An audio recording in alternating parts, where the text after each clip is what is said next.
मेरी प्यारी दादी माँ, मुझे एक किस्सा सुनाइए। चलो बच्चों, मैं एक राजा की किस्सा सुनाती हूँ। एक विशाल राज्य हुआ करता था। उनके रानी और राजा बहुत ही अच्छे थे। रानी और राजा अपने प्रजा को बहुत ही खुश रखते थे। उस राज्य में राज करने वाला कोई वंश ही नहीं था। एक भी पुत्र राजा के नहीं थे और वह राज्य पाट को किसके हाथों में सौंपना चाहते थे। कुछ दिन बीतने के बाद एक जादुई लड़की आती है। वह जादुई लड़की बताती है कि तुम्हारे पुत्र क्यों नहीं हो रहे हैं। बोलते हैं कि तुम्हारे राज्य में एक काली डायन है। उसने तुम्हारे वंश को नाश करने की कसम खा रखी है। वह नहीं चाहती कि तुम्हारा राज्य आगे बढ़े और यहीं पास विनाश हो जाए। इसी वजह से तुम पुत्र के वंश से अपरिचित हो।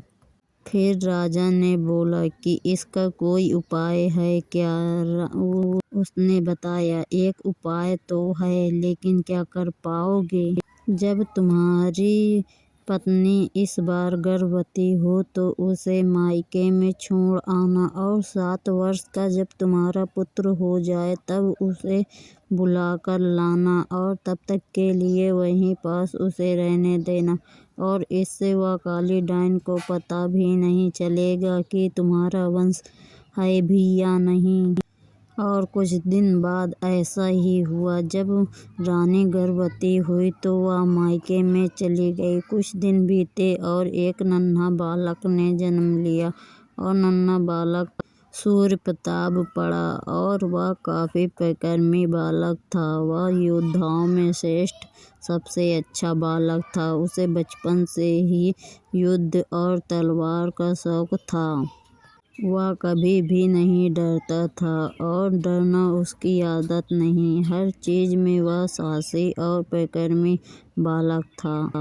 जब 7 वर्ष बीतने को आए, 1 माह बचा तो फिर राजमहल सजवाया गया। पूरे राज्य में खुशियाँ ही छा गई कि यहाँ का वारिस आने वाला है। कुछ दिन बाद तैयारी पूरी हुई और राजा ने अपने सिपाहियों को भेजा कि जाओ राजकुमार को बुला कर लाओ और उसे किसी चीज़ की कमी नहीं होनी चाहिए। और फिर कुछ ऐसा ही हुआ कि कुछ सिपाही गए और राजकुमार को बुलाने के लिए। राजकुमार और रानी भी साथ में आई, ढोल और नगाड़ों के साथ। और राजकुमारी और राजकुमार को बुलवाया गया वहाँ पास। और फिर पूरे राज्य में खुशहाली ही छा गई कि हमारा तो राजकुमार आ गया है, अब हमारे राजकुमार की कमी नहीं खलेगी।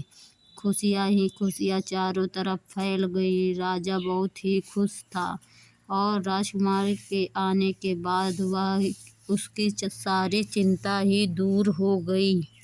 अब यहीं पास ख़त्म होती है कहानी। फिर से मिलेंगे एक नई कहानी की ओर।